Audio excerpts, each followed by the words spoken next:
ஆவிக்குரிய குடும்பங்களில் சாத்தான் கிரியைகள் என்ன? அவன் எப்படி கிரியை செய்கிறான்? ஆவிக்குரிய குடும்பங்கள் அவனுடைய தந்திரம் என்னவென்று சொல்லி கடந்த நாட்களிலே பார்த்தோம். நீதிமான் வாசஸ்தலத்தையோ கர்த்தர் ஆசீர்வதிக்கின்றார். அந்த தேவனுடைய ஆசீர்வதிக்கப்பட்ட அந்த வாசஸ்தலத்திலே திருடவும் கொல்லவும் அழிக்கவே அன்றி வேறொன்றுக்கும் வரான். ஆனால் இயேசு கிறிஸ்துவோ என்ன செய்றார்கள்? ஜீவனை கொடுக்கவும் பரிபூர்ணப்படவும் வந்தேன் என்று சொல்லி வசனம் சொல்லுங்க. அவர் ஜீவன் உண்டாக்குவதற்காகவும் பரிபூர்ணப்படுவதற்காகவும் தேவன் பிரயாசப்படுகிறார். ஆனால் சாத்தானோ எப்படி நம்முடைய குடும்பத்தை நாசம் செய்யலாம் என்று சொல்லி பல விதங்களிலே அவன் போராடுகிறான். கடந்த நாட்களை பார்த்தோம். பொய், சந்தேகம், குழப்பத்தை கொண்டு வந்து தேவ மகிமையை இழக்க செய்கிறான். சாபத்தை கொண்டு வந்து கர்த்தருக்கு பிரியமில்லாத காரியங்களை செய்யும்படி செய்கிறான். சாபம் என்பது அது எதினால் வருகிறது என்பதை குறிப்பிட்டு காண்பித்து செத்தவர்களுக்காக கீறிக்கொள்ளாமலும் இப்படி வசனங்களை சொல்லி மரித்தவர்களுக்காக நாம் படையல் படைப்பது, மரித்தவர்களுக்காக ஒரு கூட்டத்தை ஆயத்தம் செய்வது, ஒரு கூட்டத்தை நடத்துவது, மரித்த நாளிலே அவர்களுக்கு பிடித்தமான காரியங்கள் எல்லாம் கொண்டு வந்து வைப்பது. ஒரு குறிப்பிட்ட மனுஷன் மரித்து போனாலும் அவருக்கு 3 பிள்ளைகள். 3 பிள்ளைகளுக்கும் அவர் 1 லட்சம் என்று பணம் கொடுத்திருக்கிறார். அதை வைத்து அவர்கள் முன்னேற்றம் அடைந்திருக்கிறார். இப்பொழுது 1 லட்சம் வாங்கினவர்கள் அவர் தகப்பனார் மரித்து விட்டார். அந்த அடக்க ஆராதனைக்கு வந்திருக்கிறார்கள். சகோதரர்கள் 1 லட்சத்தை கொண்டு வச்சாங்க. அவருக்கு இன்னொருத்தர் 1 லட்சம் வச்சாங்க. ஒருத்தர் என்ன பண்ணாரா 1 லட்சத்துக்கு செக் வச்சார். இதுல யார் புத்திசாலி? யார் புத்திசாலி? செக் வச்சவர் தான் புத்திசாலி. அல்லேலூயா, பிரைஸ் தி லார்ட். கர்த்தர் நல்லவர். இன்றைக்கு அவர்கள் எடுத்து செலவு செய்ய போவது கிடையாது. அவர்களுக்கு பிடித்தமான உணவை நீங்கள் வைத்தீர்களானால், ஆஹா பேஸ் நல்லா செய்திருக்கிறீங்க அப்படின்னு சொல்லிட்டு சாப்பிட்டு நமக்கு சர்டிபிகேட் கொடுக்க போவது கிடையாது. அல்லேலூயா. மரித்த பிறகு இருக்கிற வரைக்கும் அவனுக்கு மனிதன் என்று பெயர். ஒரு மனிதன் மரித்து விட்டால் அவனுக்கு வருகிற பெயர் என்னங்க? பாடி எப்ப எடுப்பீங்க? அதுவும் கூட சேர்ந்து என்ன பெட்ட பாடிங்க? Dead body. அல்லேலூயா. இறந்த சரீரம் உயிரோடு இருக்கிற வரைக்கும் அவர்களுக்காக உத்தரவாதம் பண்ணி செபிக்கலாம். அந்த ஜெபம் தாங்கும். மரித்த பிறகு எனக்கு ஒரு ஷார்ட்கட் தெரியும். அந்த ஷார்ட்கட்ல நான் எங்க அனுப்ப போறேன்? நான் பரலோகத்துக்கு அனுப்பிடுவேன்னு சொல்லிட்டு நீ 30 நாள் ஃபாஸ்டிங் போட்டாலும் 60 நாள் ஃபாஸ்டிங் போட்டாலும் 100 நாள் ஃபாஸ்டிங் போட்டாலும் அந்த ஃபாஸ்டிங் ஃபீஸ்டிங் தான். அல்லேலூயா. எல்லாம் புரிஞ்சுக்குங்க. அப்ப என்ன, ஒரு மனிதன் மரிப்பதற்கு முன்பதாக வரைக்கும் இயேசு கிறிஸ்துவை அறியாத ஜனங்கள், இயேசு கிறிஸ்துவை அறிந்த ஜனங்கள் மரணத்துக்கு ஒப்பு கொடுக்கப்பட்டு விட்டார்கள் என்று தெரிந்திருப்பேன். ஆனால் அடுத்தது அவருக்கு மரணம் தான் என்று இருக்குமானால் உங்களை சுத்திகரித்துக் கொள்ளுங்கள் என்று சொல்வேன். அல்லேலூயா. உங்களை சுத்திகரித்துக் கொள்ளுங்கள். உங்கள் வேலைகளை சரியாய் செய்யுங்கள். அடுத்து என்ன காரியமோ அந்த காரியத்தை பாருங்கள் என்று சொல்லிவிடுவேன். ஏனென்றால் அவர்கள் அந்த மரண தருவாயில் தேவனிடத்தில் எந்த அளவுக்கு தங்களை ஒப்புக் கொடுக்கிறார்களோ அதை பார்த்து ஒருவேளை கர்த்தர் மனம் இறங்கினால் காலத்தை தள்ளி போட முடியும். மரணம் என்று வைத்திருந்தால் உன்னை சுத்திகரித்து பரலோகத்தில் நுழைவு. அல்லேலூயா. கர்த்தர் நல்லவர், கர்த்தர் நல்லவர். அறிந்து கொள் தேவ பிள்ளையே. அப்படி மரித்தவர்களுக்கு எந்த ஒரு காரியத்தை செய்தால் மரித்தவர்கள் நினைத்து அதையே பேசிக் கொண்டிருந்தார். நல்ல கவனிங்க. என்ன செய்து கொண்டிருந்தா? வீட்டுல என்ன பேசுவோம் சொல்லுங்களேன். வீட்டுல ஒரு காலம் ஆயிட்டாங்க. வீட்டுல உட்கார்ந்துட்டு என்ன பேசுவோம்? அதை குறித்தே பேசிக்கொண்டு இருந்தார்.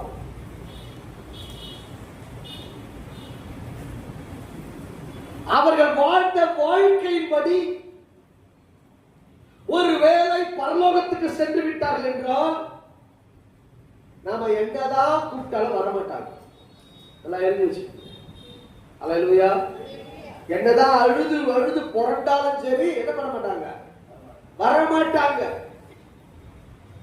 இன்னைக்கு மரண வீட்டிலே நாம் அழுகிறோம்.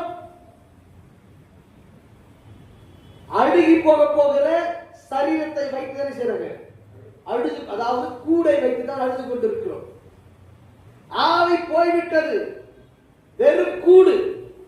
புரியுதா? இப்போ ஒரு கோழி முட்டை இருக்கு, அதை அடகாத்து கோழி அடகாத்து முடிச்சு குஞ்சு வெளியே வந்த பிறகு அப்புறமா கோழி முட்டை மேல மறுபடியும் அடகாக்குதா? இல்ல இதுல வந்துச்சு அப்படின்னு சொல்லிட்டு தூக்கி வச்சுக்கிட்டு அப்படி போடுதா? இல்லை. அல்லேலூயா. அப்ப என்ன? அது வெறும் கூடுதான். மரண வீட்டிலே நாம் அழுகிறோம் என்றால் ஆவிக்குரிய பிள்ளைகள் அறிந்து கொள்ள வேண்டும், கூட்டை வைத்து அழுதால் கூட விக்கிரகம். அல்லேலூயா. என்னதுங்க இப்ப புரியுதா? அவர்களோடு பழகினோம், நேசமாயிருந்தோம், அன்பை செலுத்தினோம், இத்தனை காலம் வாழ்ந்தோம். ஐயோ 40 ஆண்டு காலங்கள், 60 ஆண்டு காலங்கள், 70 ஆண்டு காலங்கள் வாழ்ந்தோம்.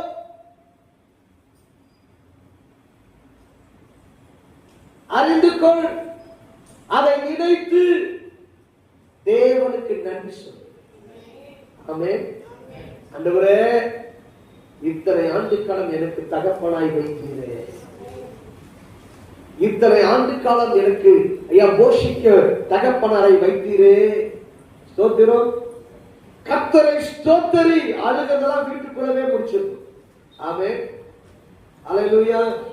வீட்டுக்குள்ளவே கொஞ்ச நேரம் இருக்கு பாருங்க, அப்பவே அழுது தீத்துரும். நம்ம ஆள் இருக்கிறாங்க பாருங்க, அப்படியே யாராவது வந்தாப்பா, சித்தப்பா, பெரியப்பா, மாமா, அத்தை அழுவோம். நிறைய மரண வீட்டுல பார்த்து உங்களுக்கு கடுமையா இருக்கும் இந்த காரியம். இது கர்த்தருக்கு பேசும்படி இது சொல்லி இருக்கிறபடி பேசுகிறேன். பாஸ்டர் எப்படி பாஸ்டர்? அப்போ நாங்க வாழ்ந்த வாழ்க்கை எங்களுக்கு கண்ணீர் வர வைக்குமே, அந்த பிரிவு வர வைக்கும். நீ அழுது மறுபடியும் வரப்போவதில்லை. கரெக்டா? நீ அழுகிறதினால் மறுபடியும் வருவார்கள் என்றால் நீ அழு. வராத ஒரு பொருளுக்கு, வராத ஒரு கூட்டிற்கு நீ அழுது என்ன லாபம்? புரியுதா? அப்ப எப்படி பாஸ்டர்?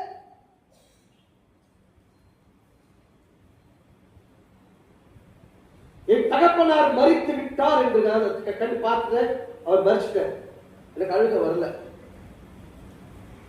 நேரம் இன்னைக்கு பாத்ரூம்ல போனேன், கதவை சாப்பிட்டு கொஞ்ச நேரம் அவரை நினைத்தேன். அழுகை வந்தது, அழ ஆரம்பிச்சிட்டேன். அதற்கு பிறகு வெளியே வந்தங்க, கடைசி காலை வரைக்கும் அழுத. அல்லேலூயா. கடைசி நேரம் வரைக்கும் அழவில்லை. ஒரு ஊழியக்காரனை ஒரு சந்ததி கொடுத்து போயிருக்கிறாரே. அல்லேலூயா. ஒரு ஊழியக்காரனை பெற்றெடுத்திருக்கிறாரே. அடுத்த தலைமுறை, என் தகப்பனுக்கு அடுத்த தலைமுறை நான், அடுத்த தலைமுறை ஒரு ஊழியக்காரன் சந்ததியை தேவன் வைத்திருக்கிறாரே, அந்த சந்தோஷம் எனக்குள்ள. அல்லேலூயா. அல்லேலூயா. இப்ப யோசிச்சு பாருங்க, ஜாய் எங்க இருக்கு? இப்ப இந்த சந்தோஷம் உள்ள என்ன செய்வாங்க? நீங்க பார்த்திருக்கலாம். சில பேர் நடிச்சாங்க, சில பேர் நிறைய காரியம் பண்ணாங்க. ஆனா என் கண்ணுல ஒரு சொட்டு கண்ணீர் கூட வரல. அல்லேலூயா. அறிந்துக்கொள் தேவப்பிள்ளையே. அப்படி என்றால் அறைக்குள்ளே அழைத்து தீர்த்து விடு. அம்பள வெளியே கொண்டு வரும் பொழுது நீ ஆவிக்குரிய பிள்ளையாக இருக்க வேண்டும். அல்லேலூயா. அறைக்குள்ளே முடிச்சுது. அப்புறமா இங்க வரது இருக்கிறது, விசுவாசிக்கிறவன் பதறான் என்கிறபடியா இருக்க வேண்டும். புரியுதா இப்ப? அல்லேலூயா. அப்ப இன்றைக்கு நாம் என்ன செய்கிறோம்? சில காரியங்களிலே மற்றவர் வந்து உடன்பட்டு சேர்ந்து அப்படி அழும் பொழுது நமக்குள்ள கண்ணீர் பெருக்கிறதுக்கு ஆரம்பிக்கிறது. அல்லேலூயா. கர்த்தர் நல்லவர். என்ன ஜெபம் தெரியுமா? அன்னைக்கு என்னுடைய தகப்பனுடைய மரணத்தின் அன்னைக்கு கிட்டத்தட்ட ராத்திரி எல்லாம் உட்கார்ந்து இருக்கிறோம். நாங்க ராத்திரி தான் அவர் கொண்டு வந்தோம். காலையில வரைக்கும் நாங்க உட்கார்ந்து இருக்கிறோம். ஒரே ஒரு ஜெபம், ஆண்டவரே என்னை யாராவது தொட்டு நான் தீட்டாக இருக்கக்கூடாது. மரண வீட்டுக்கு வருகிறவர்கள் யாராவது என்னை தொட்டு தீட்டாக்கிடக்கூடாது. அல்லேலூயா. இதுதான் என்னுடைய ஜெபம். அடக்க ஆராதனைகள் நேர்த்தியாக நடக்க வேண்டும். அல்லேலூயா. ஏங்க கிறிஸ்துவுக்குள் ஒருவன் வாழ்வான் என்றால், கிறிஸ்துவோடு கூட ஒருவன் வாழ்வான் என்றால் அவனுடைய ஏக்கமெல்லாம் அவருடைய வருகை நினைத்துதான் இருக்கும். எப்போ இனி பார்ப்போம் சொல்லிட்டு யார் அதை கணிச்சு அழமாட்டான்? சொல்லுங்களேன். மரித்தவர்களை அழமாட்டோம். ஏன் தெரியுமா? நமக்கு ஒரு நிச்சயம் இருக்கிறோம், அவர் வருகையிலே காண்பேன். அதற்கேற்றபடி நம்முடைய தகப்பனாரோ தாயோ அதற்கேற்றபடி வாழ்ந்திருந்தால் அவர்களை வருகையிலே பார்க்கிற நிச்சயம் நமக்கு இருக்கும். இல்லைன்னா எங்க பார்ப்போம் இருக்கு. அல்லேலூயா. கர்த்தர் நல்லவர், கர்த்தர் நல்லவர். அதை குறித்து பேசிக் கொண்டிருக்க கூடாது. அதை குறித்து வீட்டுல அவங்க உபயோகப்படுத்தின பொருள் இருக்கும். என்னதுங்க? இது அவர்கள் உபயோகப்படுத்துறது அவர்கள் நினைவாக இருக்கட்டும் வச்சிருக்கும். எத்தனை பேருக்கு இருக்கு தெரியும்? எங்க அப்பா யூஸ் பண்ண புக்கெல்லாம் நிறைய இருந்துச்சு. அது போட்டாலே எக்ஸிபிஷன் வச்சு, நான் ஸ்கூல்ல எக்ஸிபிஷன் போட்டாலே எல்லா புக்கும் அள்ளிப்பாங்க. அப்படிப்பட்டதான புத்தகங்கள் எல்லாமே. நான் ஒரு ஸ்கூலுக்கு போன் பண்ணேன், இந்த மாதிரி புக்ஸ் எல்லாம் இருக்கு, அவர் எல்லாம் இருக்கு, வேணும்னா கொண்டு போங்க, எடுத்து யூஸ் பண்ணுங்க. அவர் வரட்டு கடைசி வரைக்கும் வரல. என்ன பண்ண தெரியுமா? கடைக்கு போட்டு. அல்லேலூயா. சொல்லுங்களேன். கடைக்கு போட்டு. அல்லேலூயா. Praise God. அறிந்து கொள்ள வேண்டும். அவர்கள் நினைவாக இந்த ஒரு பேண்ட் இருக்குது, அவங்க நினைவாக கட்சிப் இருக்குது, இவங்க அவங்க யூஸ் பண்ண கட்சிப்பு, அவங்க யூஸ் பண்ண பேண்ட், அவங்க யூஸ் பண்ண சாரி, அவங்க ஞாபகமா இருக்கட்டும் என்று எதையும் வைக்க கூடாது. நம்ம வீட்டுல இருக்கிற ஆள் செய்வாங்க, பிரிஞ்சு போனாலும் சொல்லுங்க, இது எங்க அம்மா சார். அல்லேலூயா. அம்மாவே இப்ப இருக்க மாட்டாங்க. புரியுதுல சொல்றதுங்க?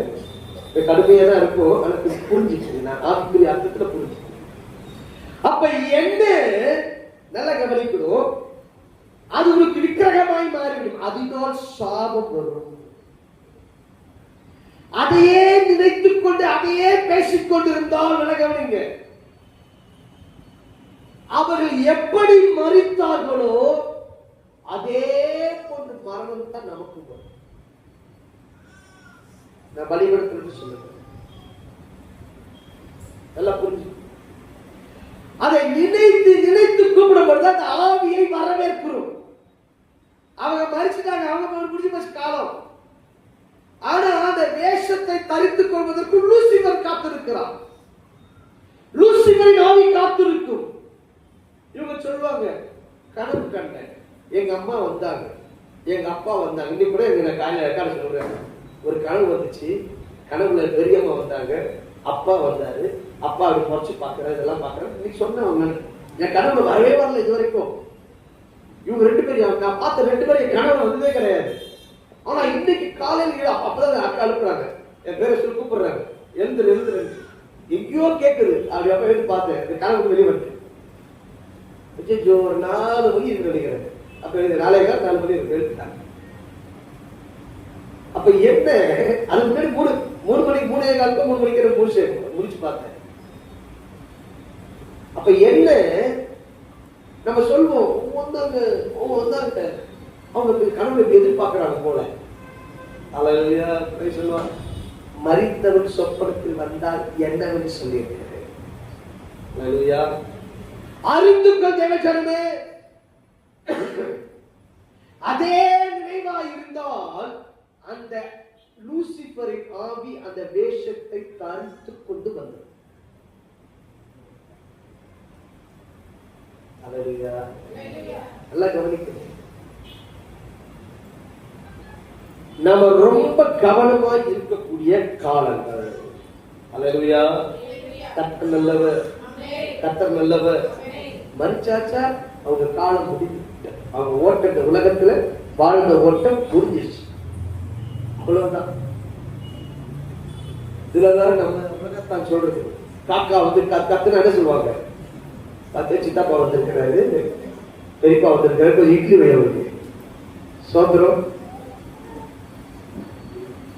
சித்தப்பா கருப்பா வந்தாரு, சித்தப்பா அவனுக்கு மூக்க ஆரம்பிச்சு.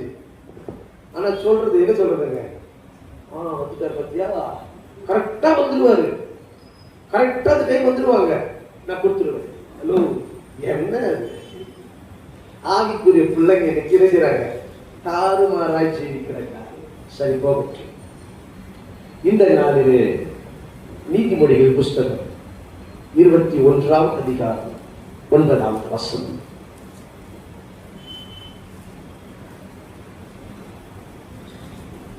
சண்டைக்காரியோடு ஒரு பெரிய வீட்டில் குடியிருப்பதை பார்க்கிறோம், வீட்டின் மேல் ஒரு மூலையில் தங்கியிருப்பது. சண்டைக்காரியோடு ஒரு பெரிய வீட்டில் குடியிருப்பதை காட்டிலும் வீட்டின் மேல் மூலையில் தங்கியிருப்பதே நலம். மூலையில் தங்கியிருப்பதே நலம். எவ்வளவு அழகா இருக்குல்ல? அல்லேலூயா. கர்த்தர் நல்லவர். சிலருக்கெல்லாம் வாய் இங்க இருக்கு சொல்லுங்களேன்.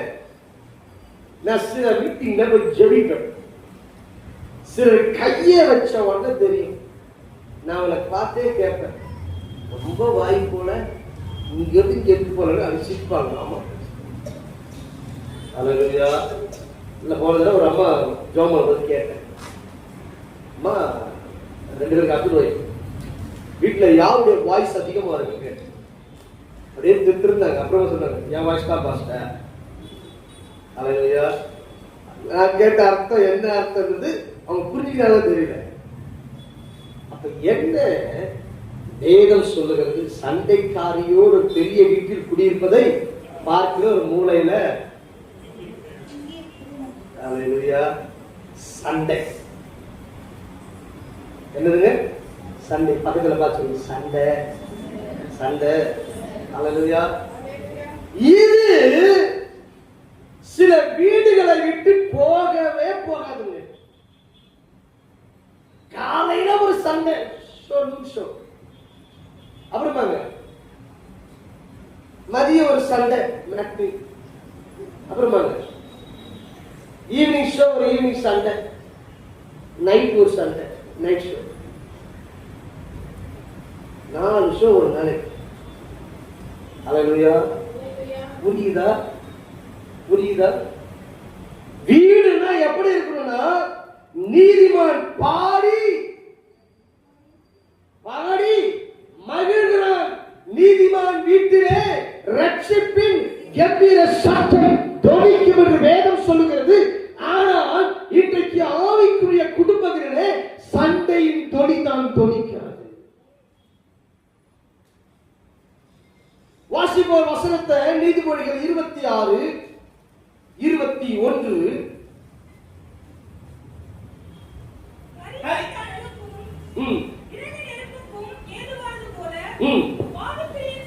வாதப்பிரியன் சண்டைகளை மூட்டுகிறதுக்கு ஏதுவானவன். அது என்னங்க வாதப்பிரியன்?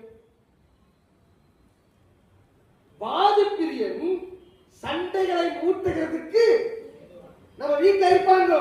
நல்லா புரிஞ்சுக்கங்க. இந்த வாதப்பிரியன் எங்க இருப்பாங்க? நம்ம வீட்டுக்குள்ள இருப்பாங்க.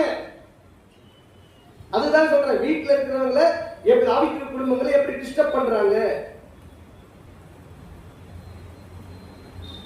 வாதப்பிரியன் என்றால் வாக்குவாதம் செய்கிறவன், இல்லை என்றால் சண்டை போடணும் சொல்லிட்டு துடிக்கிறவன்.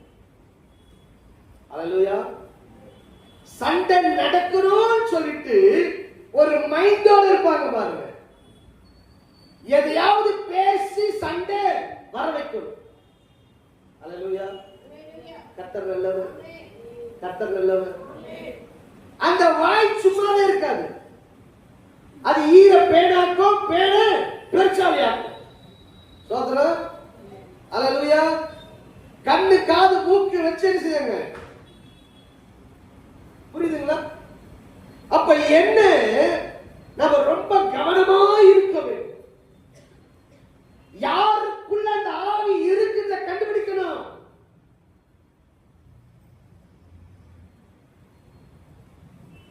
நான் ஒரு டைம் வீட்டுக்குள்ள நுழைஞ்ச உடனே கோபம் ஏறுது, அப்படியே பயங்கரமா. எல்லாரும் பார்த்தாலும் எரிச்சலா இருக்கு, எல்லாரும் மேல கோபம் வருது. என்னடா இது நான் யோசிக்கிறேன். சரி, நம்ம என்ன தப்பு பண்ணு யோசிக்கிறேன். முதல்ல அப்படிதான் பார்ப்பேன். எப்ப எடுத்த உடனே நான் என்ன தப்பு செய்திருக்கேன்னு பார்ப்பேன். என்ன தப்பு பண்ணேன்னு பார்ப்பேன். யோசிக்கிறேன். ஊழியத்தானே போயிட்டு வந்தோம். சரி, அந்த வீட்டுக்கு போன் அடிச்சேன். இந்த 2 பேருக்கு, கணவன் மனைவி 2 பேருக்கு சண்டையா அப்படின்னு கேட்டேன். ஆமா பாஸ்டர்.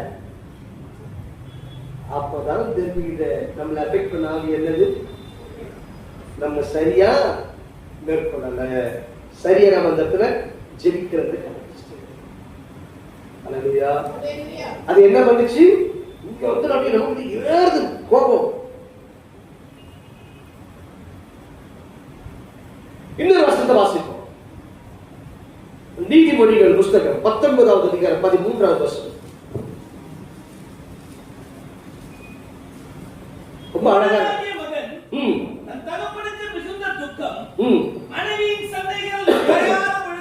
மனைவியின் சண்டைகள் ஓயாத, பக்கத்துல பார்த்து ஓயாத ஓயாத ஒழுக்கு.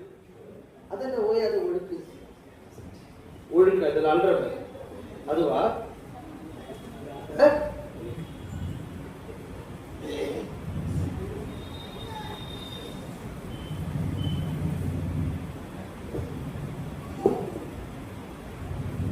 ஓயாத ஒழுக்கு என்றால் இந்த கூரை இருக்குல்ல, ஹோல்ஸ் வச்சுக்க தண்ணி ஊத்துற என்ன பண்ணும்? சொட்டு டொக்கு டொக்கு டொக்கு டொக்கு டொக்கு ஊதுறது பாருங்க. அதுதான் ஓயாத ஒழுக்கு. எப்ப பார்த்தாலும் குத்திக்கிட்டே இருக்கு. எப்ப பார்த்தாலும் அவர் லேட்டா வந்து இருப்பாரு. ஏன் லேட்டா வந்த? எதுக்கு லேட்டா வந்த? அவர் அங்க பார்த்தாங்க, இங்க பார்த்தாங்க, இதை பண்ணாரு. அது இது இது இது அது தூங்காது. கடைசியில் கூட்ட என்ன பண்ணிருக்கீங்க சொல்லு. ஹல்லேலூயா. புரியுதா? இப்ப நான் வேதத்தின்படி பேசுகிறேன். ஹல்லேலூயா. தவுட்டுக்கு போல. ஹல்லேலூயா. அப்ப என்ன? இது ஓயாத ஒழுக்கு. இந்த ஆவி ஒரு வீட்டுல இருந்துச்சுன்னா எந்த பிள்ளைகளுக்குள்ளே இல்ல மனைவிக்குள்ளே கணவனுக்குள்ளே இந்த ஆவி இருக்குன்னா அடுத்த லெவல் சந்தேகத்தை கொண்டு போயிடும். நல்லா புரிஞ்சு கொள்ளுங்க. இந்த ஓயாத ஒழுக்கு உனக்குள்ள இருக்குமானால் அது கடுத்து சந்தேகத்தின் ஆவிக்குள்ள கொண்டு போகும். அப்ப பெரிய பயங்கரமான ஒண்ணும். ஹல்லேலூயா. நல்லா புரிஞ்சுக்கீங்க. அப்ப என்ன? நாம பார்க்கிற பார்வை அதுதான் ஆரம்பத்தில் சொல்லிட்டேன். ஆவிக்குரிய ரீதியாய் பார்க்க வேண்டும். உடைய குடும்பம் ஆவிக்குரிய குடும்பம் நீ விசுவாசிப்பாயானால் அதை நீ ஆவிக்குரிய ரீதியில மேற்கொள்ள வேண்டும். வசனம் என்ன சொல்லுது? எது மாற்றுமா? சாந்தமும் அமைதலுமே. ஹல்லேலூயா. சாந்தமும் அமைதலுமே. அப்ப சாந்தமும் அமைதலும் உனக்குள்ள இருக்குமானால் பிரச்சனை வராது. இந்த ஓயாத ஒழுக்கு டக்கு டக்கு டக்கு டக்கு நம்ம மனுஷன் தான் ஆகும். ஏண்டா வீட்டுக்கு வரும், படுக்கிற நேரத்துக்கு போவையா வீட்டுக்கு போன சாப்பிட்டு பட்டு படுப்பான். ஹல்லேலூயா. கர்த்தர் நல்லவர். நம்ம ஆட்கள் ரொம்ப டிடெக்டிவ்லா இருக்கிறாங்க. செல்போனை பார்க்கறது, இவங்க செல்போனை பார்க்கறது, அப்படி பார்க்கறது, இப்படி பார்க்கறது. நீ பண்ற ரொம்ப வித்தியாசமா பண்ற. என்ன கேட்டாங்க, என்ன இது டிஷர்ட் போட்டு போறேன். நான் தான் போட்டேன் டிஷர்ட். ஹல்லேலூயா. நான் போட்டா என்ன? நான் எப்படி ஊழியத்துக்கு எப்படி வந்தேன்? சோதரம் இது கார்ல போறோம். சரி காலையில் விடிகாலம் 4:15 மணிக்கு கிளம்பணும். சரி டிஷர்ட்ல போனேன். போயிட்டு அங்கே போய் மாத்திட்டேன். ஹாஸ்பிட்டல் போய் உடனே மாத்திட்டேன். ஹல்லேலூயா. என்னைக்கு நான் அப்படி நான் என்னைக்கு டிஷர்ட் வந்தது இல்லை. ஏன்னா வெளியே போறேன் அப்படின்னு போவேன். என்னைக்கு ஊழியத்துக்கு வந்தது இல்லை. ஆனா அன்னைக்கு நான் அப்படி போல ஒயிட் போட்டு போவேன். ஒயிட் தான் அப்படின்னு போவேன். ஹல்லேலூயா. இப்ப டொப்பு டொப்பு கொண்டு இருந்தா இல்ல என்னைக்கு எல்லாம் இருக்கும் டிஷர்ட் முடியுதுதான் போறியா இல்ல வேற என்ன போறியா? இப்ப என்ன வந்துச்சு? சந்தேகம். இந்த ஓயாத ஒழுக்கு நல்லா தெரிஞ்சுக்கீங்க. சண்டை பண்ணுகிற நபர்களுக்கு பின்பதாக உங்க குடும்பத்துல ஒரு சண்டை இருக்கா, அதுக்கு பின்பதாக ஒரு ஆவி இருக்கிறது. சண்டை மூட்டுகிற ஆவி பின்பதாக இருக்குது. அது பின்பதாக என்ன செய்யுது? ஹல்லேலூயா. நல்லா புரிஞ்சுக்கணும். வசனம் வாசிங்க. சங்கீதம் நீதிமொழிகள் 15வது அதிகாரம் 18வது வசனம்.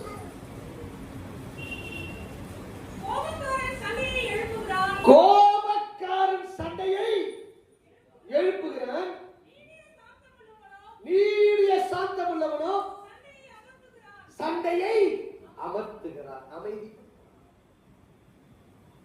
ஹல்லேலூயா. சாந்தம் உள்ளவன் என்ன செய்வானா? சண்டை வராதபடி என்ன செய்வாங்க? அமர்த்துவாங்க. நம்ம இருக்கிறவருக்கு இருப்போம், பிரிஞ்சு விட்டு போயிடுவோம், அப்புறமா அப்படி பண்றவங்க கிடையாது. புரியுதா? நீ ஆவிக்குரிய விசுவாசி என்றால், நிச்சயமாய் ஆவிக்குரிய சபைக்கு வருகிறாய் என்றால் எல்லாம் புரிஞ்சு கொள்ளுங்க. நம்ம வாயில சண்டை என்ற வார்த்தை வரக்கூடாது. நாங்க நண்பர்கள் எல்லாம் ஒன்னா வந்துட்டு காரணம் 3 நண்பர்களுக்குள்ள சண்டை. எல்லாம் பேசிக்கிறாங்க, எல்லாமே ஊழியக்காரங்க. சோத்திரம். எப்படி இருக்கு பாருங்க. அப்படி இப்படி பேசிக்கிறாங்க. சோத்திரம்.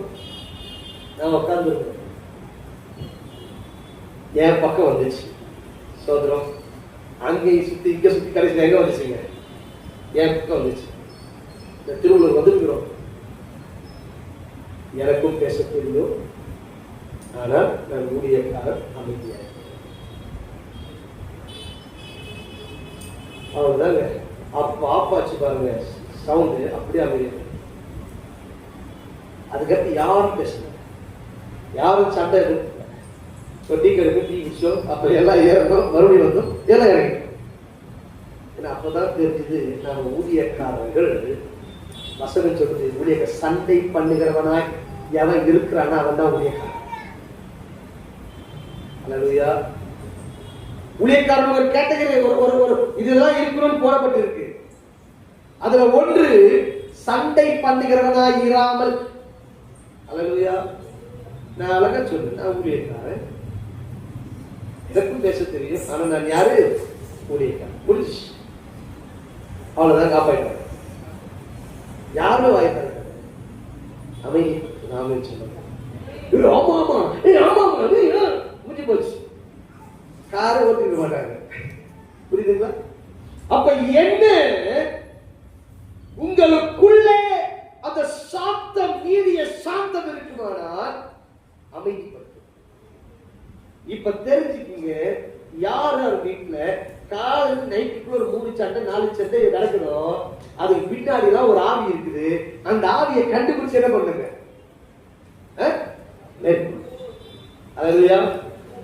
எதற்கோ உபவாசிக்கிறாய், இதற்கு உபவாசி. அந்த ஆவி தான் உன் குடும்பத்தை நாசம் பண்ணி கொண்டிருக்கிறது, உன் ஆசீர்வாதத்தை கெடுத்துக் கொண்டிருக்கிறது, உனக்கு வரக்கூடிய நன்மைகளை கெடுத்துக் கொண்டிருக்கிறது. நீ சுதந்திரிக்க வேண்டிய தரிசனத்துக்கு நீ சுதந்திரிக்க முடியாதபடிக்கு தடைகளை உண்டாக்கி கொண்டிருக்கிறது. அப்ப என்ன செய்யணும்? நீ ஜெபிக்கணும். உன் ஜெபத்தை அதிகப்படுத்தி தேவ சமூகத்தில் காத்திருந்து, ஆண்டவரே இந்த சண்டை பண்ணுகிற ஆவி என் குடும்பத்தை நெருங்க கூடாது, இயேசுவின் சிலுவைக்குள்ளே எங்களை மறைத்துக் கொள்ளும். ஆமென். இயேசுவின் ரத்தத்திற்குள்ளே எங்களை மறைத்துக் கொள்ளும்.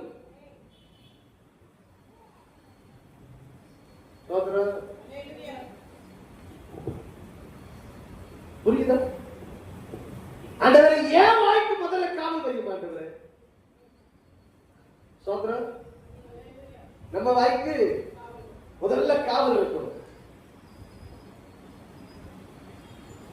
பெண்கள் இருக்கிறாங்க, தப்பா எடுத்துக்காதீங்க. இந்த ஆண்கள் ஒரு வார்த்தை பேசுனா அந்த வார்த்தையில ஒரு குற்றம் குடிச்சு பேசுவாங்க.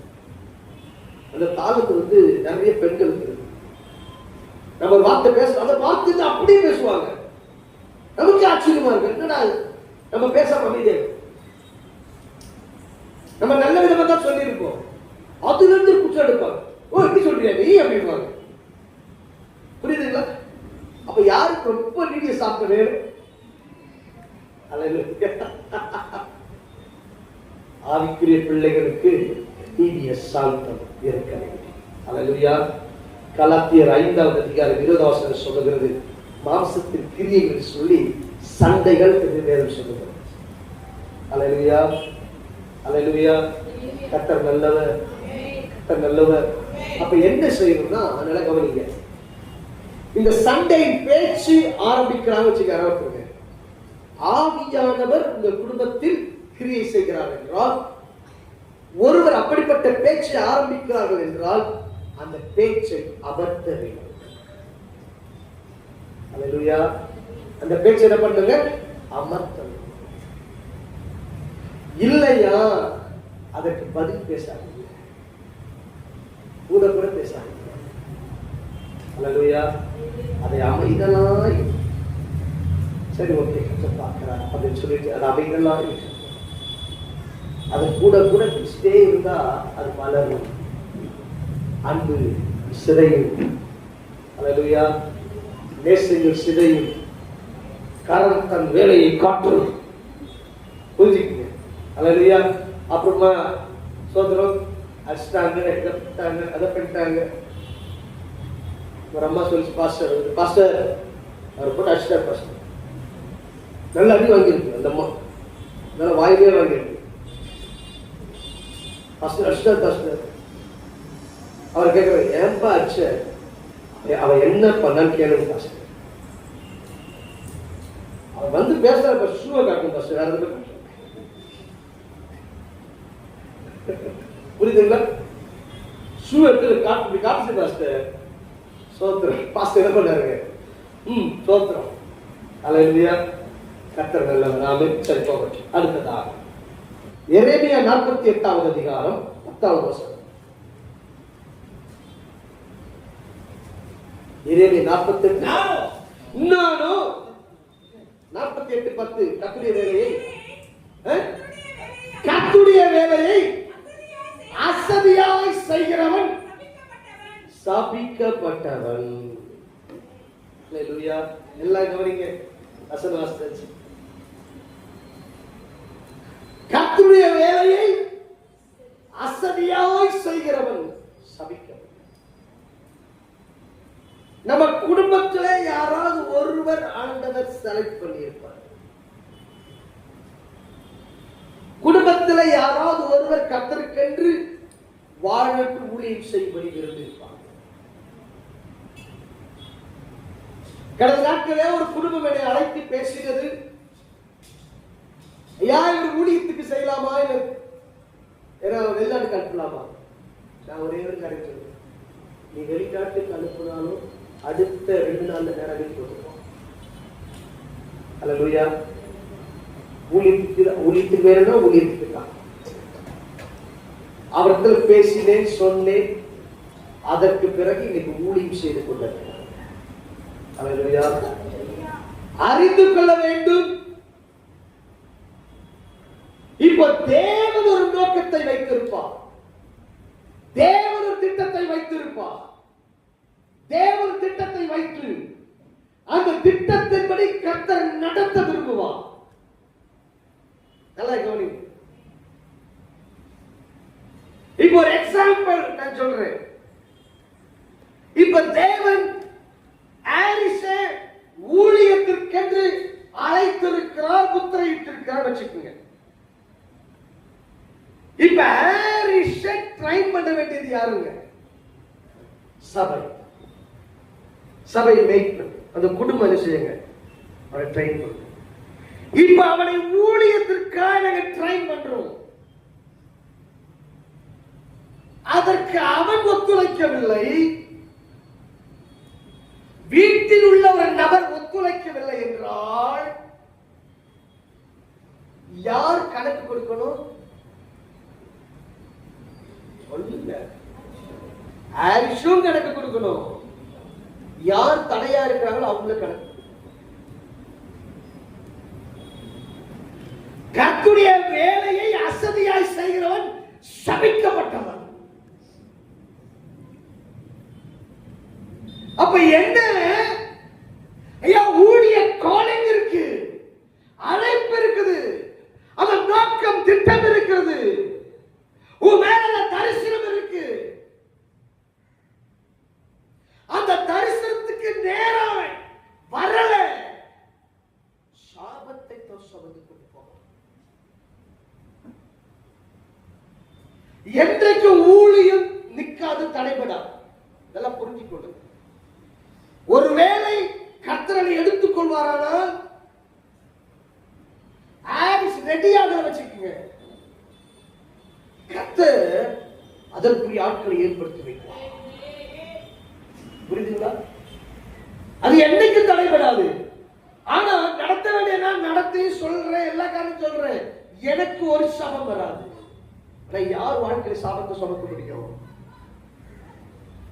புரியுதுங்களா? அப்ப என்ன, நம்ம மேல ஒரு விஷன் இருக்கு. அந்த விஷனுக்கு ஏற்ப நாம தான் நம்ம பிள்ளைகளை வளர்க்கணும். ஆமென். ஹalleluya. ஹalleluya. ஊழியனா என்ன தெரியுமா? யாத்ராகமம் 17வது அதிகாரம் 12வது வசனம் வாசிங்க. சீக்கிரம். மோசேயின் கைகள் அசந்து போயிற்று. மோசேயின் கைகள் அசந்து போயிற்று. அப்பொழுது அவர்கள் ஒரு கல்லை கொண்டு வந்து அவன் கீழே வைத்தார்கள். அதன் மேல் உட்கார்ந்தா. ரொம்ப டயர்டா இருக்கலையா, அதுல அவன் உட்கார வச்சாங்க.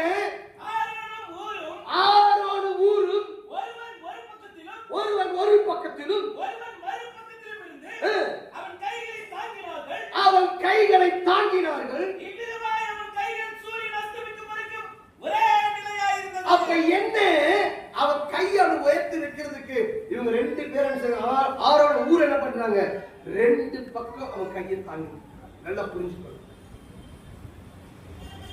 அவன் வசதியாய் உட்கார்வதற்கு ஒரு கல்லை வச்சிருக்கிறாங்க. கல்லு மேல உட்கார்ந்துட்டான். ரெண்டு கையை அவன் வைத்துட்டான். கை தாழ விழும் பொழுது அமலேக்கியர் இஸ்ரவேலை மேற்கொள்ளுகிறார்கள். இவன் கை உயர்த்தும் பொழுது இஸ்ரவேலர்கள் அமலேக்கியரை மேற்கொள்ளுகிறார்கள். இது கர்த்தருடைய யுத்தம். அப்ப என்ன நடக்குது இங்க? அப்ப ஊழியத்தை செய்யும் பொழுது கை உயர்த்தி தாங்கி நிறுத்துகிறார்கள், மேற்கொள்ளுகிறார்கள், ஜெயத்தை பெறுகிறார்கள். ஊழியம் என்ன? தாங்கி பிடிக்கிறது. அல்லேலூயா, அல்லேலூயா. எத்தனை பேர் வாலண்டியர் கரங்கள் உயர்த்தி பார்க்கலாம்? கரங்கள் உயர்த்தி. எத்தனை வாலண்டியர் நீங்க செய்யற ஊழியத்துக்காக உபவாசம்? நாளைக்கு ஊழியம் செய்ய போறீங்க, இன்னைக்கு ஊழியம் செய்ய போறீங்கன்னா முந்தின நாள் உபவாசம். இது ஒரு நாள் 2 நாள் வார வாரம் இருந்திருக்கியா?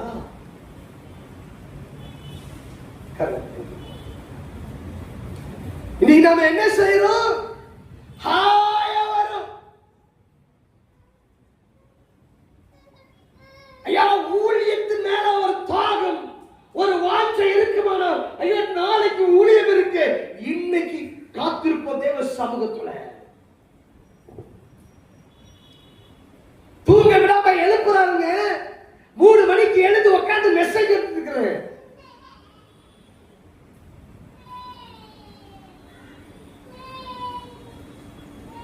அல்லேலூயா. நீ துடைக்கிற காரியங்களா இருக்கலாம், இல்ல பாடல் பாடுகிறவர்களா இருக்கலாம், யாரா இருக்கலாம், 1 மணி நேரம் கூட காத்திருக்க முடியவில்லை. யாரா இருக்கட்டும்,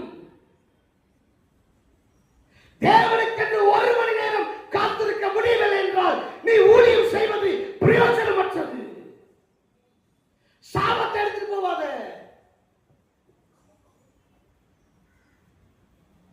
1 hour காத்திருக்க முடியலையா, நீ வந்து ஊழியம் செய்யாதே.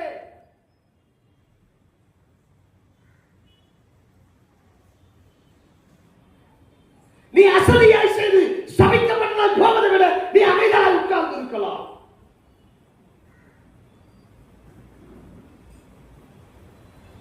அல்லேலூயா, அல்லேலூயா. எங்களுக்கு காஃபி குடிக்கிற ஊழியமா இருக்கட்டும், தண்ணி குடிக்கிற ஊழியமா இருக்கட்டும், இன்னைக்கு நம்ம நினைக்கிறோம் ஊழியர் என்ன இதுதான் செய்யறோம். நான் முதல் நான் இருந்த சபையை கூட்டி பெருக்கி சுத்தம் செய்வது என்னுடைய வேலை. டாய்லெட்டை கழுவுடைய வேலை. பாஸ்டைய பிள்ளைங்க பாத்ரூம் போயிட்டாங்க, அவங்களுக்கு நான் வாஷ் பண்ணி விடணும். சின்ன சின்ன குட்டி பிள்ளைங்க அதே பார்ப்பாங்க. எங்க பாலஜங்கர்கள் அப்படிலாம் அப்படின்வாங்க அப்படின்வாங்க. நேராக போவேன், கூட்டு போய் கக்கா போய் வச்சுட்டு அப்புறம் போயிட்டு வாஷ் பண்ணி விடணும். அதெல்லாம் செய்துதான் அதற்கு பிறகு உன்னதமான ஊழியத்தில் கொண்டு போய் வைத்தார். கேசட் சேல் பண்ண வச்சார், அப்படியே வச்சு கூட இருக்க வச்சாரு, பர்சனல் அசிஸ்டண்டா வச்சாரு. ஐயா, ஊழியத்தை செய்கிற நீ அதே ஊழியத்தில் நிற்க கூடாது, அதே ஊழியத்தில் கடைசி வரைக்கும் இருக்க கூடாது. புரிஞ்சுக்கீங்க? இன்னைக்கு ஏன் அதே ஊழியத்துல கடைசி வரைக்கும் இருக்கிறோம்? ஏன் ஊழியக்காரோட இருதயத்தை திருப்திப்படுத்த முடியல? நம்ம செய்யற ஊழியத்துல ஜெபம் இல்ல, ஜெபம் இல்ல. தேவ சமூகத்தை கொண்டு வருகிறவன், தேவ பிரசனத்தை ஒரு ஊழியக்காரன் கொண்டு வருகிறானே, அப்படியானால் நான் செய்கிற ஊழியத்தின் நிமித்தம் தேவ பிரசனம் தடைபடக்கூடாது, தீட்டாக கூடாது. அப்ப நான் என்ன செய்யணும்? கர்த்தருடைய ஊழியத்தை நேர்த்தியாய் செய்யணும். அதற்கு நான் உபவாசிக்கும்படி சொல்லிக் கொடுக்கிறோம் வீட்டுல பேரண்ட்ஸ். ஆமென். அல்லேலூயா, அல்லேலூயா, அல்லேலூயா. படிக்கும் பொழுது எக்ஸாம்க்கு விழுந்து வந்து படிக்கிறோம்ல, படிக்கிறோமா இல்லையா? எத்தனை நாள் படிக்கிறோம் விழுது அதுக்கு எக்ஸாம்க்கு லீவ் வேற, அல்லோட படிப்போம், விழுது படிப்போம். சரியான வீட்டு நான் வீட்டுல இருந்து படிக்கிறேன், ஸ்கூலுக்கு வரல படிக்க முடியாது, வீட்டுல உட்காந்து படிக்கிறோம்ல, படின்னு சொல்றோம்ல, எக்ஸாம் வருது சீக்கிரம் படி, எக்ஸாம் வருது படின்னு சொல்றோம்ல. ஆனால் நாம் தேவனுடைய ஜனமே செய்கிற ஊழியத்திற்கு எந்த அளவுக்கு ஆயத்தமாகிறாய்? ஒரு கல்யாணத்துக்கு போகணும், ஒரு ஃபங்க்ஷன் போகணும், என்ன பண்றோம்? புது ட்ரெஸ் எடுக்கணும், சாரி எடுக்கணும், அதை எடுக்கணும், இதை எடுக்கணும், மேக்கப் திங்ஸ் வாங்கணும், அது வாங்கணும், இதை வாங்கணும், எல்லாம் வாங்க தெரியுதுல. அப்ப ஆண்டுடைய ஊழியத்தை செய்தவன் எந்த அளவுக்கு காத்திருக்க வேண்டும்? தெரியுமா? ஊழியர சும்மா கிடையாது, கரணப்பட மரணம், கரணப்பட மரணம். ராயல் ஊழியம் கிடையாது. டெலிவரன்ஸ் மினிஸ்ட்ரி பண்ற எல்லாருமே கொஞ்சம் மிஸ் ஆச்சுன்னா சாவுதான். எத்தனை பேரை நான் பார்த்திருக்கிறேன். நாம என்ன செய்யறோம்? ஹாயா வந்து அன்பை காட்டுவது, எந்த அளவுக்கு அன்பை காட்டுறோமோ அவ்வளவு அன்பை காட்டுறது. ஏன் தெரியுமா? நீ அடுத்த பால்ராஜா மாறணும். அல்லேலூயா. புரியுதா? அடுத்த பால்ராஜா நீ மாறணும். அடுத்த இயேசு பிள்ளையாய் மாறணும். இயேசுவை போல மாறணும். இயேசு ஊழியம் செய்தாருங்க. ஆனா அதுக்கு முன்பதாக ராவணனுக்கு ஜெபித்தார். ராவணனுக்கு ஜெபித்தார். ஆனா எல்லா வேலையும் நான் வந்து செய்யறேன் சபையில. எவ்வளவு வேலையை நான் எடுத்து செய்யறேன். பெருக்கிறவங்க தொடர்ந்து பெருக்கிட்டு இருக்கிறோம். எல்லாத்தையும் நாங்கள் செய்துட்டு இருக்கிறோம். சபை என்ன பண்ணுது? சபை விசுவாசி என்ன பண்ணுது? ஓட்ட பிரிச்சு இதெல்லாம் பண்ணும்போது நான் மட்டும் தான் உட்கார்ந்து இருக்கிறேன். இந்த முழு வேலையை பண்ணும் பொழுதும் நான் மட்டும் உட்கார்ந்து, அப்புறம் சாயந்தரமா சிஸ்டர் வருவாங்க.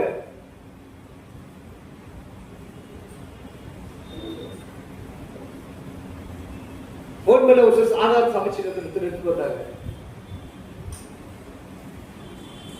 இன்னைக்கு போதகர் பார்க்க வேண்டிய வேலை இல்லை, இதெல்லாம் நாங்க பார்க்கிறோம். புரியுதா? புரியுதுங்களா? நின்று பாட்டு பாடுறா 1 மணி நேரம் காத்துறாமல் வந்து மைக் எடுக்க கூடாது. லேட்டா வந்துருச்சு, அவங்க பெத்த பிள்ளையே கீழே உட்காருன்னு சொன்னாரு. கீபோர்டு இல்லைனாலும் வாசிக்கிறனாலும் இருக்குது, பரவாயில்ல, நீ கீழே உட்காரு. நான் இருந்த சபையில போதகர் செய்த காரியம், அவங்க பெண் அவ்வளவு கீபோர்டு வாசிப்பான். லேட்டா வந்துட்டா உட்காரு கீழே, அதே பாக்குற உட்காரு, வாசிக்க வைக்கிற. ஆனா நமக்கு எங்க உலக மனுஷனுக்கு வேலை செய்யறீங்க, அந்த வேலைக்கு அப்படி இப்படின்னு ஓடணும், அவனுக்கு கஷ்டப்பட்டு கொடுக்குறீங்களே. உங்களுக்கு ஜீவனை கொடுத்தவருக்கு ஊழியம் செய்கிறாயே, எப்படி செய்யணும்? அல்லேலூயா, அல்லேலூயா, அல்லேலூயா, அல்லேலூயா. அப்ப என்ன?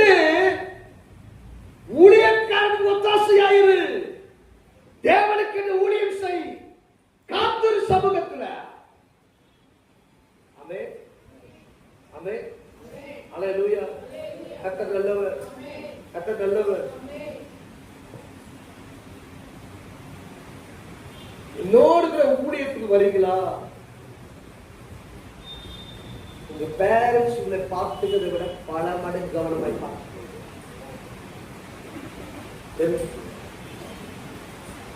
உங்க பேரண்ட்ஸ் எப்படி பார்த்துக்கிறாங்களோ அதை விட பல மடங்கு பாதுகாப்பாய் பார்த்துக் கொள்வோம். நீங்க எழும்புறதுக்கு முன்னாடி எழும்பிடுவோம். உங்களுக்கு என்ன தேவையோ அது எல்லாமே முன்னுக்கு ஆயத்தம் பண்ணிடுவோம். என் கூட ஊழியத்துக்கு வந்தவங்க நான் பசியில இருந்த பாஸ்டர் சொல்ல முடியாது.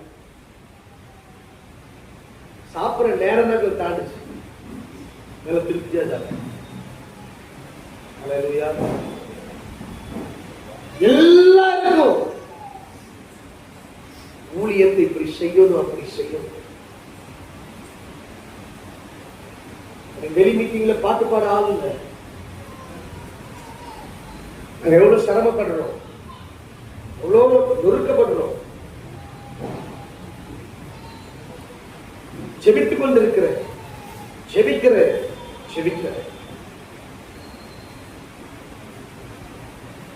அறிந்து கொள் தேவ ஜனமே,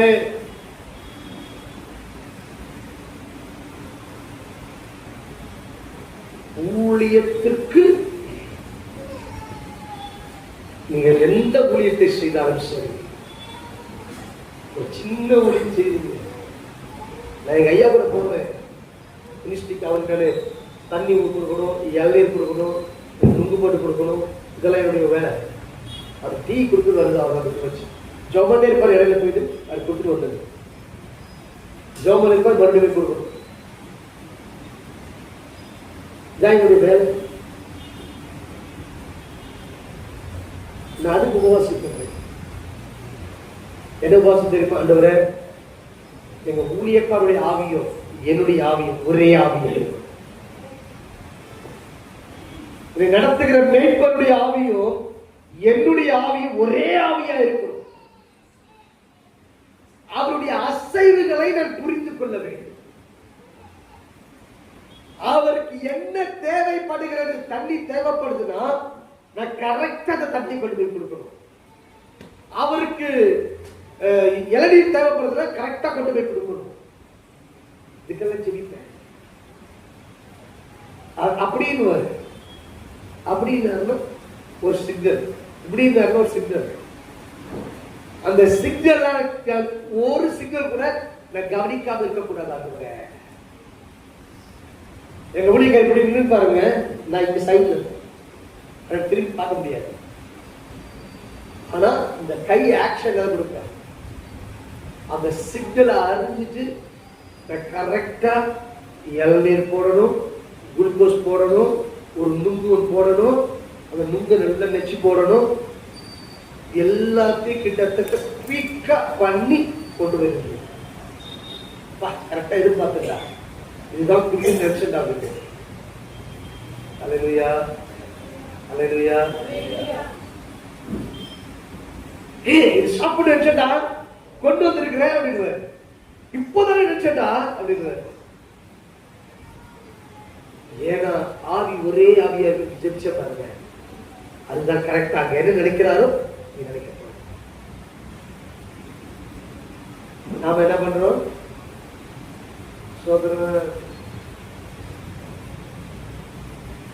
ஒரு நாள் கூட நான் ஊழியத்தை மட்டாய் பார்க்க, ஒரு நாள் கூட ஊழியத்துல கேர்லெஸ்ஸா இருக்கு கிடையாது. என்ன கர்த்தருடைய வேலையை சரியாய் செய்யும். அல்லேலூயா. எனக்கு ஒரு வீட்டுக்கு ஹவுஸ் சிஸ்டம் வந்து ஒரு ஹவுஸ் சிஸ்டம் போற ஒரு 500 ரூபாய் காணி கொடுத்து 10 ஹவுஸ் சிஸ்டம் ஒரு நாள் போல என்ன சொல்லுங்க, 5000 ஆயிடுச்சு. அது மாதிரி ஒவ்வொரு வீட்டுக்கு நான் போயிருந்தேன்.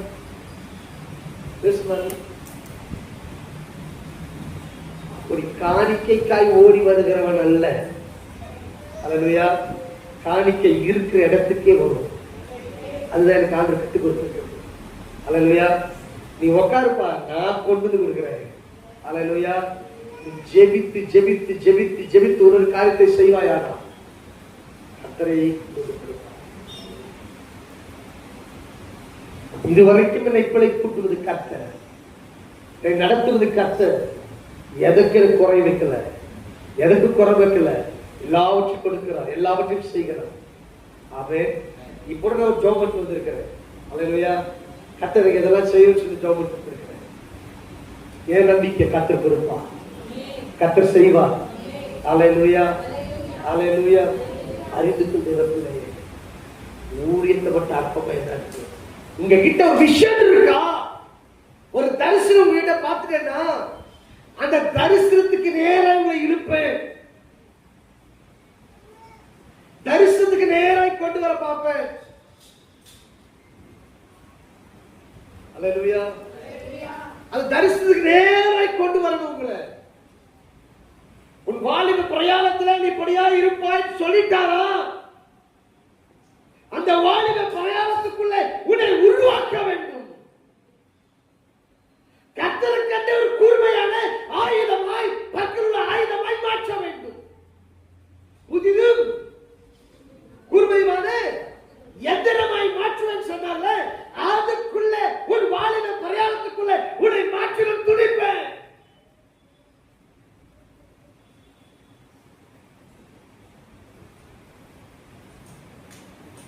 ஒரு பிள்ளைக்கு ஒரு பெரிய விஷயம் வச்சிருக்கிறாரு. உடைய தேசங்களை கடந்து கொண்டு போவேன் சொல்லிட்டாரா? அதுக்கு பிரயாசப்படுவேன், அதற்கேற்ற நடத்துவேன். எல்லாம் இங்கிலீஷ்ல பேச சொல்லிட்டு அதெல்லாம் பேச சொல்லி கொடுப்பேன்.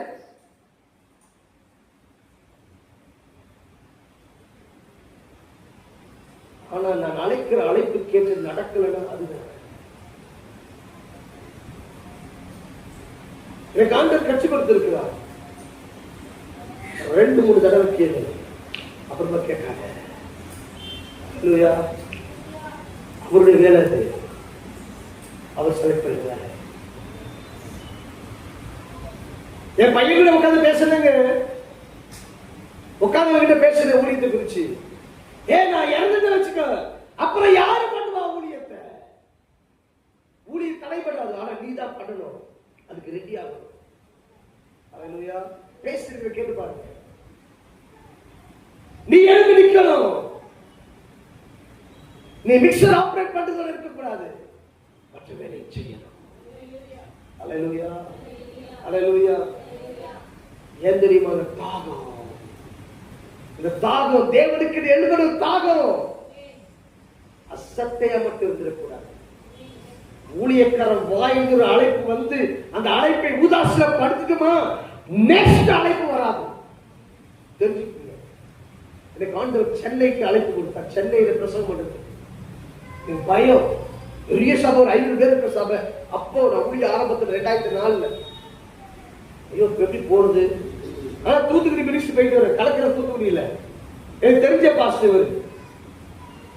அதுக்கு முன்னாடி வரைக்கும் அந்த சர்ச்சில் மெசேஜ் கொடுத்துருக்கிறேன் பல தடவை. ஆனா எனக்கு இந்த அபிஷேகம் புறப்பட்டு இந்த அபிஷேகம் ஆபரேட் ஆன பிறகு கூப்பிடுறாங்க சர்ச்சுக்கு. நான் போறதுக்கு பயந்து நான் பிஸியா இருக்கிற போல காட்டுறேன். போறதுக்கு பயந்து பிஸியா இருக்கிற போல காட்டிடுங்க. எனக்கு சென்னை பட்டணத்துல கத்தர் வாசலை முடியும். எல்லா இடமும் போவேன், சென்னையில மட்டும் வாசல் ஓபன் பண்ணுவாங்க. அழுவ கட்டணத்துல ஆண்டவரே மன்னிச்சிருங்கப்பா, என்ன மன்னிச்சிருங்க ஐயா, நான் தான் என்ன பண்ணிட்டேன், என்ன சுய நீதியில சுய காரியத்துல இப்படி நான் சொல்லிட்டேன், மன்னிச்சிருங்க ஐயா, நான் இப்ப ரெடி, இப்ப அனுப்பினா போறேன். பல வருஷம் ஜெபம் பண்ணுங்க. கிட்டத்தட்ட 8 ஆண்டுகள் ஜெபித்தேன் ஒரு ஓப்பனிங்காக. அது கர்த்தர் கொடுக்கிற ஓப்பனிங். 500 பேர் இந்த சபையில கொண்டு போய் நிற்க வச்சு என்னை அலங்காரப்படுத்த கர்த்தர் விரும்பினா. ஆனா நான் என்ன தெரியும் பண்ண போகல.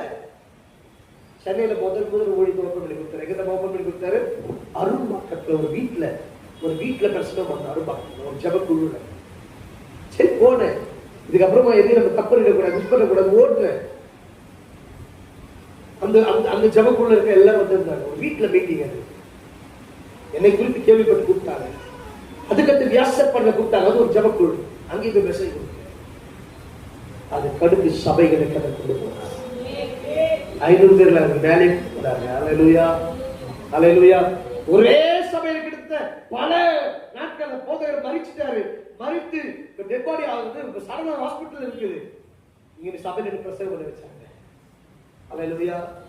கர்த்தர் நல்லவர். அவங்க பையன் கூட பிரசவம் பண்ணி யோசிச்சா, அதே என்னால பண்ண முடியாது, நீங்க பண்ணுங்க. ஓகே நான் பண்றேன்பா அப்படின்னு சொல்லி நான் பண்ணேன்.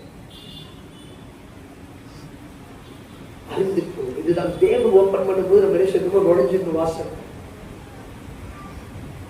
அதுல நுழைக்கு நீ அசத்தியா இருக்கியா சாபம் தான்.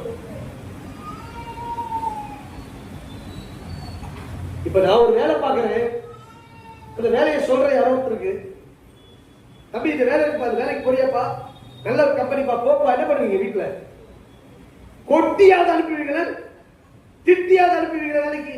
ஐயோ சொல்றாரு அந்த வேலைக்கு போ, அனுப்புவீங்களா? அனுப்ப மாட்டீங்களா? என்ன வரை பாக்குறீங்க? பஸ் சீக்கிரம் விட்டுருக்கு, பஸ் பஸ் விட்டுறேன் சொல்றேன். என்ன பண்ணுவோம்? போடா, ஐயா சொல்லிக்கிறேன், போய் போடா, அவர் சொல்றாரு கத்தர் சொல்லுங்க மாதிரி, போடா சொல்லுவோமா சொல்ல மாட்டோமா? சொல்லுங்க. அப்ப ஊழியத்தின் அழைப்பு, ஊழியத்தின் அழைப்பு கொடுக்கிற வச்சுக்க, அந்த அழைப்பு எதற்கு கொடுக்கிற? ஆள் இல்லைண்டா.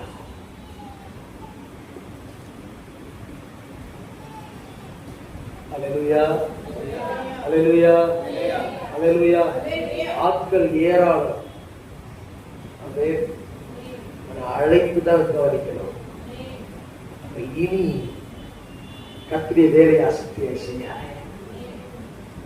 அந்த மாதிரி வீட்டுல எழுப்பாத, அசட்டையா ஒட்டுக்கட்ட போடாத, தடையா இருக்காத. ஊழியத்தை செய்ய வைங்க, ஊழியத்தை செய்து பிரயாசப்பட வைங்க, உபவாசிக்க வைங்க, ஜெபிச்சியான்னு கேளுங்க. அல்லேலூயா. ஜெபனியா, உபவாசிச்சியா, அழுதிய ஜனங்களுக்காக, வரக்கூடிய பிள்ளைகளுக்காக அழுங்க.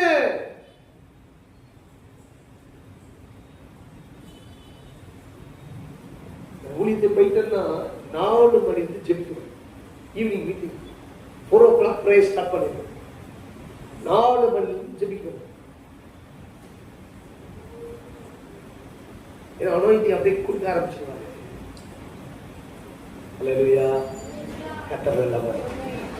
இன்னைக்கு 2 காரியங்கள் பார்ப்போம். 1 சண்டை நாள், 2 கர்த்தருடைய ஊழியத்தை. வீட்டுல இது பண்ணாத, அதை பண்ணாத, ஊழியத்தை பண்ணாத, நீ சம்பாதிக்காது. நான் சொல்றேன், ஊழியம் செஞ்சு பாருங்க, ஐடில வாங்க சேலரி விட அதிகமா வாங்கும். சத்தமே இல்ல. கவர்மெண்ட்ல வேலை செஞ்சு வாங்குற சேலரியை விட அதிகமா வாங்குவோம். பட்ஜெட் இல்லாத லைஃப். சொல்லுங்க, பட்ஜெட் லைஃப் இருக்காதுங்க. நினைச்சது சாப்பிடலாம். ஆமே. ஆனா பரிசுத்தமாயிருக்கு, பரிசுத்தமாய் ஊழியத்தை செய்யும். கர்த்தர் உண்மையாய் செய்யும். உண்மையாய் செய்தாதான் அந்த ஆசீர்வாதம். அல்லேலூயா. நீ வயிற்றுக்கு செஞ்சினா ஒண்ணுமே இருக்காது. நீ ஏந்தரும். நீ உட்கார்ந்து இருந்தா வரங்க யாத்திரைக்கு. ஆமென் சொல்லுங்க. உட்கார்ந்த இடத்துலயே காணிக்க அறுக்கலாம். அல்லேலூயா. கர்த்தர் நல்லவர், கர்த்தர் நல்லவர். இந்த வார்த்தை